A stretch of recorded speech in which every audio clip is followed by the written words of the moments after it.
और नामदेव जी और विट्ठल भगवान दोनों पेड़ के पीछे छिप गए। राका वाका जा रहे थे, राका आगे आगे थे, बाका जरा आज पत्नी जी जरा पीछे रह गई।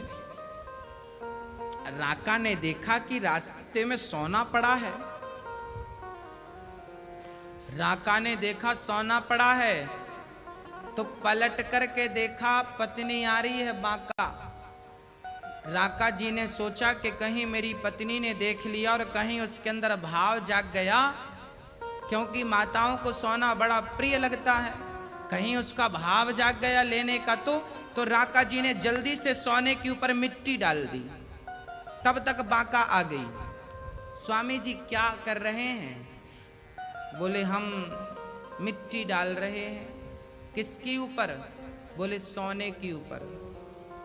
बाका ने कहा आप सोने के ऊपर नहीं, आप मिट्टी के ऊपर मिट्टी डाल रहे हैं। अब तो राका बड़े प्रसन्न भई, वाह मैं तो सोना समझ रहा था, मेरी पत्नी तो माटी समझ रही है। अब ठीक है, दोनों आगे चले गए, पैसा पड़ा रहा। भगवान ने कहा देखो नामदेव, ये दिया पैसा लिया ही नहीं, लिया ही नहीं। आगे चले। नामदेव जी बोले अच्छा एक काम करो, ये लोग जंगल की लकड़ी समेट के बेचते हैं, एक काम करते हैं हम लोग ही गट्ठे बना देते हैं जल्दी से चल के। तो भगवान गए और भगवान ने जल्दी से सारी जंगल की लकड़ियों के गट्ठे बना बना के रख दिए ताकि ये उठाए और चल पड़े। अब जब तक राका बाका जंगल पहुंचे तब तक सारी लकड़ियां गट्ठा बन के रख चुकी थी। राका ने बाका से कहा देखो लगता है आज कोई जंगल में हमसे पहले आ गया और गट्ठा बना के लकड़ी रख दी। ये लकड़ी तो उसकी है जिसने गट्ठे बनाए हैं, और हमारा क्या काम? पूरे जंगल में ढूंढा, लकड़ी बची ही नहीं। अब लकड़ी नहीं बची तो दोनों खाली हाथ आए और खाली हाथ घर आए, पानी पी के लेट गए। लेटे लेटे राका बोले सुनो, आज हम लोग ने सोने का केवल दर्शन कर लिया तो आज हमें भूखा सोना पड़ा। सोचो उठा लेते तो क्या दुर्गति होती। नामदेव से विट्ठलनाथ ने कहा सुन रहे हो वैरागी बाबा को? ऐसा भगत, ऐसे भक्त जिसके अंदर भक्ति आ गई, प्रेम आ गया, वो भला धन दौलत से बहुत ऊंचा उठ गया है। उसे क्या काम धन से, क्या काम पैसों से? कोई काम नहीं, कोई काम नहीं। तो प्रिय भक्तों, इंद्र की यही गलती, यही अपराध है। भागवत जो भक्ति, ज्ञान और वैराग्य और स्वयं भगवान का स्वरूप है, उसे इंद्र ने सोने चांदी से तौल दिया। इसलिए मैं आपसे निवेदन करता हूं कि भागवत जो है वो सोने चांदी हीरे मोती से भी श्रेष्ठ है। अमृत कोई पी ले तो उसे स्वर्ग प्राप्त होगा, पर भागवतामृत कोई पी ले तो उसे भगवान की प्राप्ति हो जाएगी। इसलिए भागवत सबसे श्रेष्ठ है। इंद्र का अहंकार समाप्त हुआ जब भागवत से भगवान प्रकट हो गए। एक बार नारद जी ने भी इस भागवत को सुना। अच्छा हाँ, एक बार नारद जी समस्त तीर्थों की खोज पर निकल गए। कहां कहां गए? अहम तु पृथ्वीं यातो ज्ञात्वा सर्वोत्तमामिति पुष्करं च प्रयागं च काशीं गोदावरीं तथा हरिक्षेत्रं कुरुक्षेत्रं श्रीरंगं सेतुबन्धनम् एवमादिषु तीर्थेषु भ्रममाणस्ततः।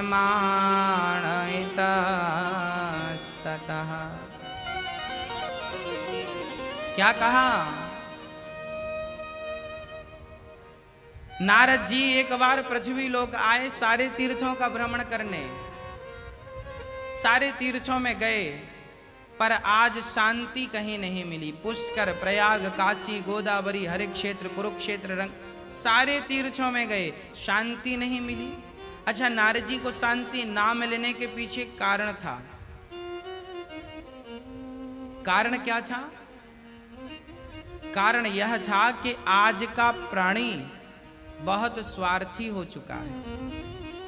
हाँ, इतना स्वार्थी हो चुका है कि वो अपना ही स्वार्थ देखता है, बस केवल अपना।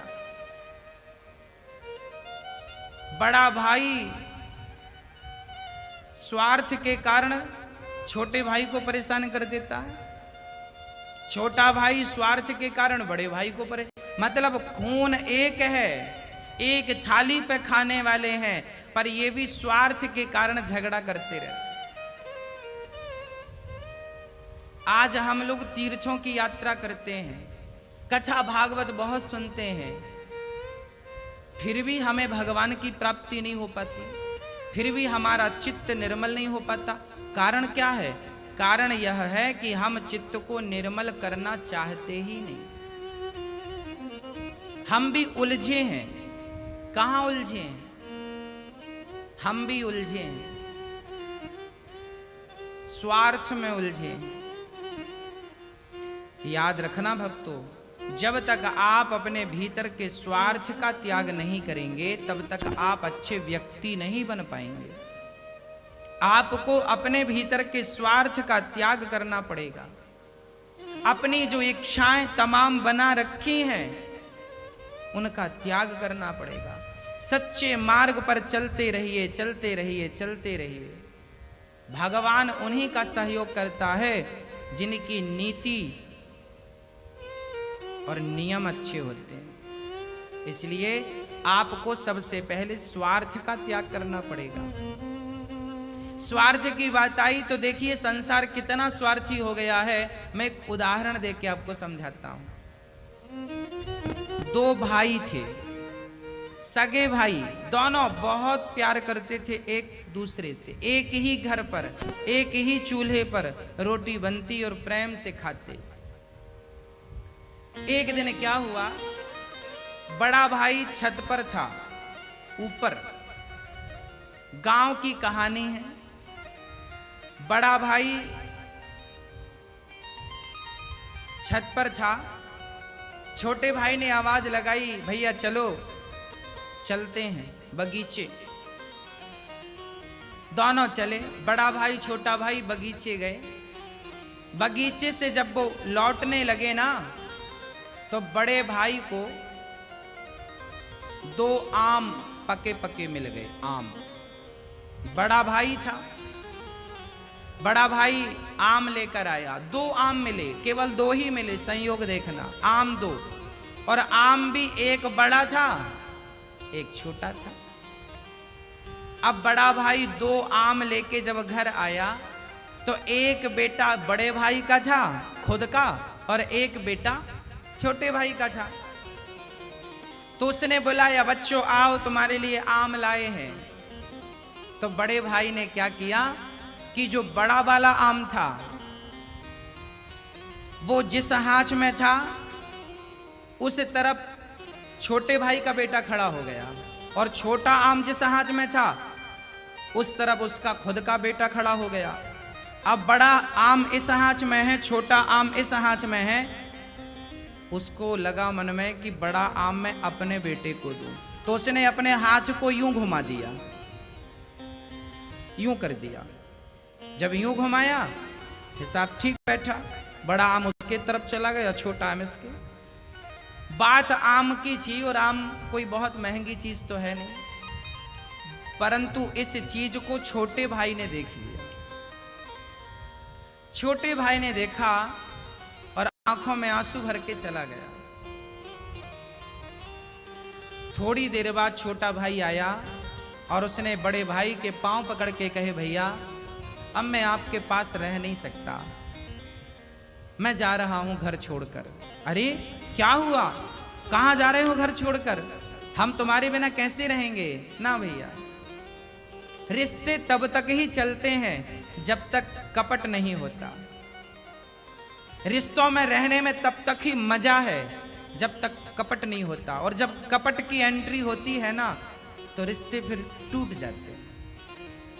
बड़े भाई को छोटे भाई ने कहा कि बस अब मुझे नहीं रहना, बस मैं जा रहा हूं। लाख समझाया बड़े भाई ने, छोटा भाई बोला नहीं, अब नहीं, अब मैं जा रहा हूं। चल पड़ा छोटा भाई। बड़े भाई को उसने ये नहीं कहा कि तुमने कपट किया है, तुमने आम नहीं दिया, ये झगड़ा नहीं किया, ना ना ना ना ना।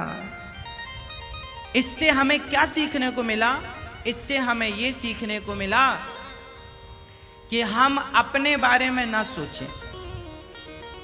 हम जब भी सोचें अपने भाई के बारे में सोचें, अपनी माँ के बारे में सोचें, बड़ा भाई छोटे भाई के बारे में सोचे और छोटा भाई बड़े भाई के बारे में सोचे। बड़ा भाई बाजार जाए तो छोटे भाई के बच्चों के लिए जूते और कपड़े लेकर आए। मतलब हम बाजार जाएं तो शॉपिंग करें अपने भाई और भाई के बच्चों के लिए, और हमारा भाई जब बाजार जाए तो शॉपिंग करे हमारे और हमारे बच्चों के लिए। वाह! जब आप शुरुआत करेंगे ना, आप जब शुरू करेंगे, आप दूसरों के लिए सोच कर तो देखिए। हाँ, संसार को बदलने में देर नहीं लगेगी। संसार को बदलने के लिए पहले आप अपने आप को बदलिए। अपनी मानसिकता संकीर्ण जो सोच लिए बैठे हैं, इसको समाप्त करिए। ऊंचे विचार रखिए। सभी में बांट कर खाए उसे इंसान कहते हैं, पराया दर्द अपनाए उसे इंसान कहते हैं। यूं भरने को पक्षी भी अपना पेट भरते हैं, पर सभी में बांट कर खाए उसे इंसान कहते हैं।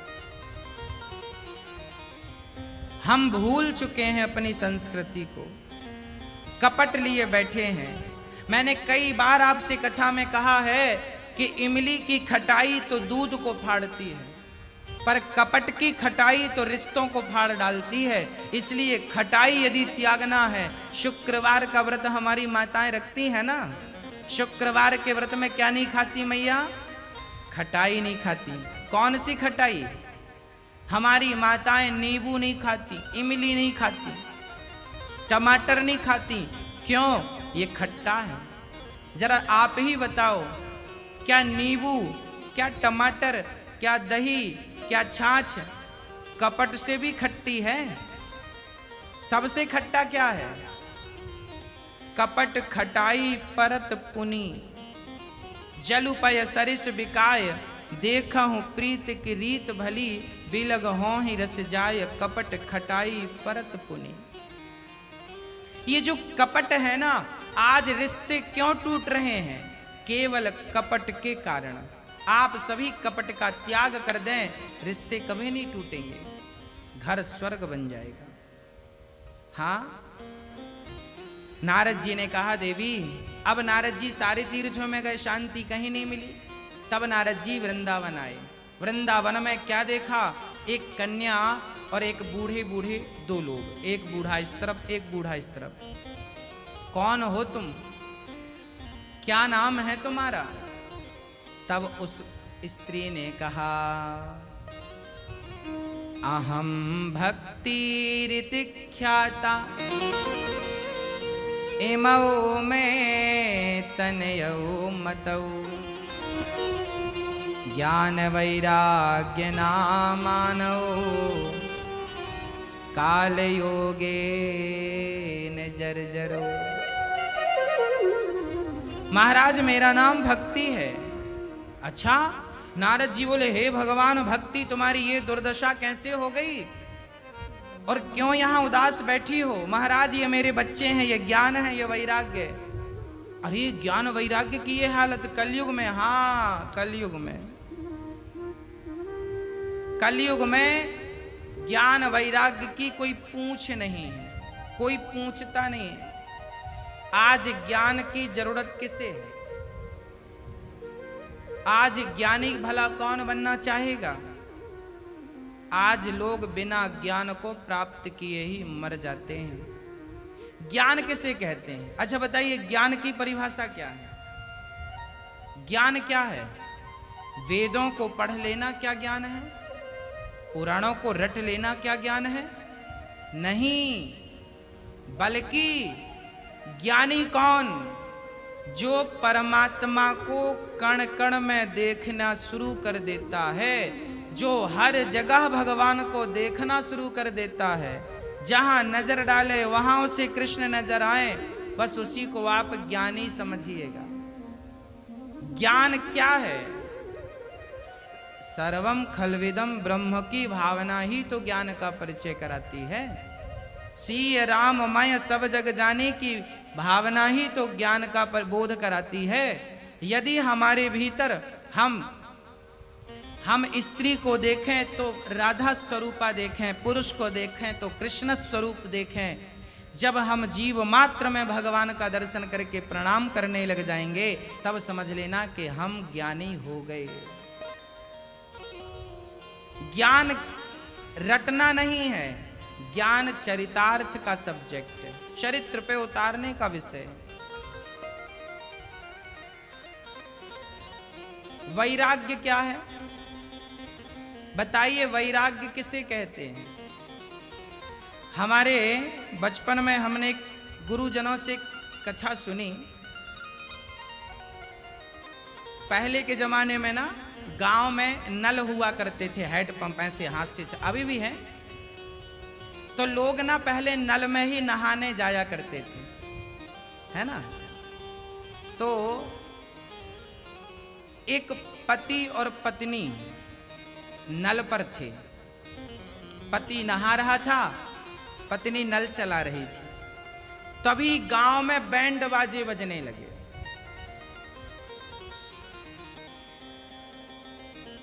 पति बोला पत्नी से, ए देवी, ये बाजे क्यों बज रहे हैं? तब उस स्त्री ने कहा कि मेरा भाई आज सन्यास ले रहा है। मेरा भाई, उस महिला ने कहा कि मेरा भाई, चचेरा भाई आज सन्यासी बन रहा है, आज गांव घर छोड़कर जा रहा है, जंगल में भजन करेगा। उसका पति नहा रहा था। नहा रहा था मतलब शरीर में एक ही वस्त्र रहा होगा, है ना। नहा, पति बहुत हंसा, तेरा भाई पागल है, एक नंबर का ढोंगी है। अरे मेरा भाई सन्यास ले रहा, आप कह रहे हो ढोंगी है। पति बोला सन्यास ऐसे नहीं लिया जाता बाजा बजा के। तो कैसे लिया जाता है? पति ने कहा देख ऐसे लिया जाता है। पति वहीं से जैसा था वैसे चल पड़ा। जैसा था, शरीर गीला था, एक ही वस्त्र था, वैसे चल पड़ा। बोले देख ऐसे सन्यास लिया जाता है। चल पड़ा, लौट कर कभी नहीं आया, भगवान की शरण में चला गया। याद रखना भक्तों, जब हम कुछ त्यागते हैं ना, तो जमाने को दिखाकर या जमाने को बताकर त्याग नहीं होता। त्याग तो त्याग है, चल पड़ा।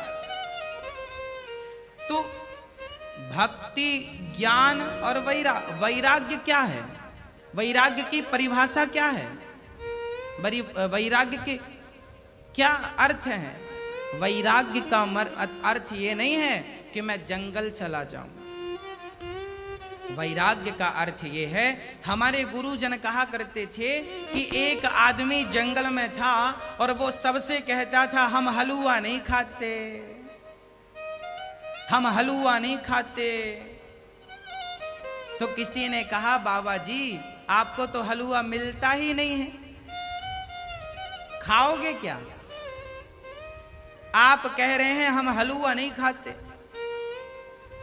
तो जब हलवा मिलता ही नहीं है तो खाओगे क्या? अरे हलवा के पास रहो और हलवा के पास रहकर जब हलवा का त्याग करोगे तब माना जाएगा कि आप त्यागी हो। हाँ, एक सज्जन बोले हम तो सोना पहनते ही नहीं। कैसे पहनोगे? 50,000 रुपए तोला है। हाँ, कैसे पहनोगे? अरे भाई, सुख सुविधाओं के बीच में रहकर, पत्नी के साथ रहकर, बच्चों के साथ रहकर, घर में रहकर, और घर में रहकर पत्नी से मोह त्याग कर, बच्चों का मोह त्याग कर मन भगवान में लगा देना, इससे बड़ा वैराग्य दूसरा नहीं है ना। सबके बीच में रहकर ही भगवान में मन लगाओ, अलग से नहीं कुछ करना। वैराग्य धारण करना है तो कैसे धारण करें वैराग्य? कमल का पुष्प कैसे रहता है जल में? कमल का पुष्प जैसे जल में रहता है, वैसे हमें रहना है। जो जग में रहूं तो ऐसा रहूं, जैसे जल में कमल का फूल रहे। संसार में रहना गलत नहीं है, कमल बन पाना बड़ी बात है। हम बन नहीं पाते, त्याग कर नहीं पाते। और भक्ति क्या है? आज मैंने ज्ञान वैराग्य भक्ति की परिभाषाएं आप तक पहुंचाई हैं। भक्ति का अर्थ क्या है? बोले भक्ति का तात्पर्य है सेवा ही भक्ति है। सेवा में लग जाओ, जहां हो वहीं से सेवा करो। सेवा ही भक्ति का स्वरूप है। सेवा करते रहो। किसकी सेवा करें? जो मिल जाए। ना जाने किस रूप में नारायण मिल जाए,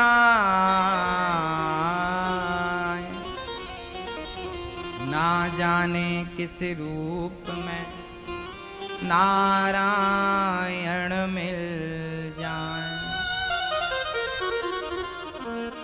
पता नहीं किस रूप में हमें भगवान मिल जाए। हर रूप में भगवान का दर्शन और सेवा करिए। नारद जी महाराज ने गीता, वेद, वेदांत, भक्ति, ज्ञान, वैराग्य को सुनाए। वैराग्य और ज्ञान का दुख दूर नहीं हुआ। भक्ति तो युवा थी, भक्ति तो जवान थी। धन्यम वृंदावनम तेना भक्तिर नृत्यति यत्र च। धन्य है ये वृंदावन, जहां भक्ति महारानी ताता थैया करके नाच रही है, झूम रही है इस वृंदावन में। अब बहुत बहुत विचार होने लगा। नारद जी आश्चर्य में डूब गए, क्या करें कि भक्ति का दुख दूर हो जाए। तब समझ में आया कि भक्ति का दुख दूर करना हो तो एक उपाय करना पड़ेगा। गीता सुनाते हैं, वेद पुराण सुनाते हैं, सारा कुछ सुना दिया, नहीं हुआ। तब आकाशवाणी हुई, नारद जी सत्कर्म करिए। सत्कर्म की खोज में नारद जी निकले, बद्रीनाथ पहुंचे। वहां 4 संत मिले, सनक, सनंदन, सनातन, सनत। इन चारों संतों ने कहा कि नारद जी जब तक भक्ति, ज्ञान, वैराग्य को भागवत नहीं सुनाएंगे तब तक उनका दुख दूर होने वाला नहीं। तात्पर्य क्या है? भागवत सुनने से हमारा और आपका ही नहीं, भक्ति, ज्ञान, वैराग्य का भी दुख दूर होता है। कथा सुनाई गई, कहाँ? हरिद्वार के पावन तट पर। नारद जी ने कहा मैंने वेद वेदांत सुनाए, दुख दूर नहीं हुआ तो भागवत से कैसे होगा? तब ऋषियों ने कहा कि दूध से ही घी बनता है, पर घी जो कर सकता है, दीप जला सकता है, पूड़ी बना सकता है, ये काम दूध तो नहीं कर सकता। दूध से ही घी उत्पन्न होता, फिर भी वो शक्ति घी के भीतर है। यहां एक बात आपको समझनी पड़ेगी। कहते हैं बादाम में बहुत शक्ति होती है, होती है? बादाम में बहुत ताकत होती है, तो फिर बादाम से ही कह दो बादाम जाओ फलाने से लड़ लो, तुम में तो ताकत है। बादाम थोड़ी लड़ने जाएगी, बादाम में शक्ति है। पर वो खुद नहीं लड़ सकती। बादाम आप खाइए, आपके भीतर उसकी शक्ति आएगी, फिर वो शक्ति का फिर आप चाहे तो सदुपयोग कर लो, चाहे तो दुरुपयोग कर लो। उसी प्रकार सारे वेद पुराणों की शक्ति श्रीमद् भागवत की कथा, और भागवत की कथा है। अब भागवत की कथा जब तक आप सुनेंगे नहीं, हृदय में उतारेंगे नहीं, तब तक चित्त की शुद्धि कैसे होगी। भागवत जब कानों के माध्यम से हृदय में प्रवेश करती है तो हृदय में जो जन्म जन्म के पापों की मैल जमा होती है, पाप की जो मैल है, जन्म जन्म मुनि जतन कराएं, जन्म जन्म तपस्या करने पर भी जिनके मुख से राम ना निकल सका, जिनका चित्त शुद्ध ना हो पाया, वो लोग 7 दिन की कथा में ही अपने मन को, अपने चित्त को शुद्ध कर सकते हैं। वो शुद्धता प्रदान करने की ताकत इस भागवत में है।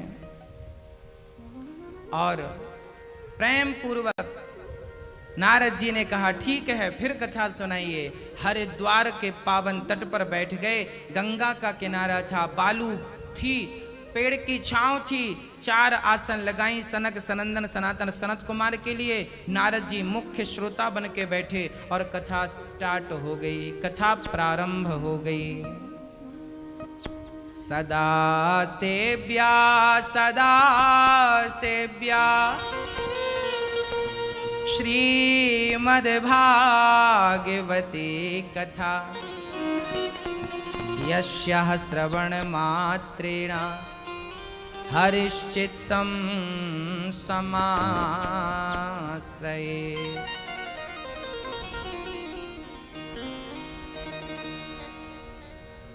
सदा सेव्या। भागवत कितनी बार सुने? सदा सेव्या, सदा सेव्या। भागवत एक बार सुनने वाला ग्रंथ नहीं है, 2 बार सुनने वाला ग्रंथ नहीं है, सदा सदा निरंतर।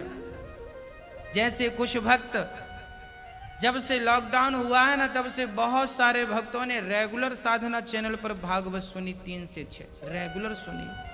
कई लोगों ने हमसे कहा, महाराज जी हमने 10 भागवत सुनी है, 5 महीने से रेगुलर सुन रहे हैं, पर जब जब सुनते हैं कुछ नया ही प्राप्त हो जाता है। कथा कभी पुरानी नहीं होती। भागवत 1 बार नहीं, 2 बार नहीं, 4 बार नहीं, तो कितनी बार सुने? बार बार सुनो। नारद जी महाराज ने जब कहा बार बार सुनो, संतों ने कहा, महिमा सुनाई, तब भक्ति वृंदावन में थी, दौड़ कर पहुंच गई हरिद्वार। ताता ठैया करके नाचने लगी, महाराज मेरा दुख दूर हो गया। भक्ति महारानी कहने लगी, भक्ति सुतौ तौ तरुणौ गृहीत्वा प्रेमैक रूपा सहसा विरासीत्। श्री कृष्ण गोविंद हरे मुरारी नाथेति नामानि मुहुर्वदन्ति। हाँ भक्तों, भक्ति महारानी ताता थैया करके नाचने लगी।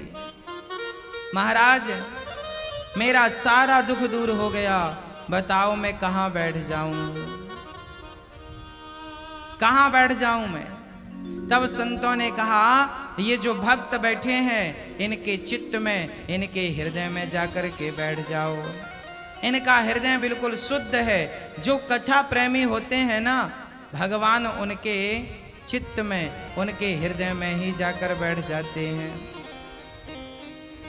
और जिनके पास भगवान हो, भगवान, भक्ति महारानी को भागवत से भगवान की प्राप्ति हुई, सारा दुख दूर हुआ। भक्ति जाकर भक्तों के हृदय में बैठ गई, हृदय में जाकर बैठ गई। और जब हृदय में बैठी तो भक्ति महारानी कहने लगी, अब डरने की कोई बात नहीं, क्योंकि भगवान जब मेरे साथ हैं तब हम क्यों डरें।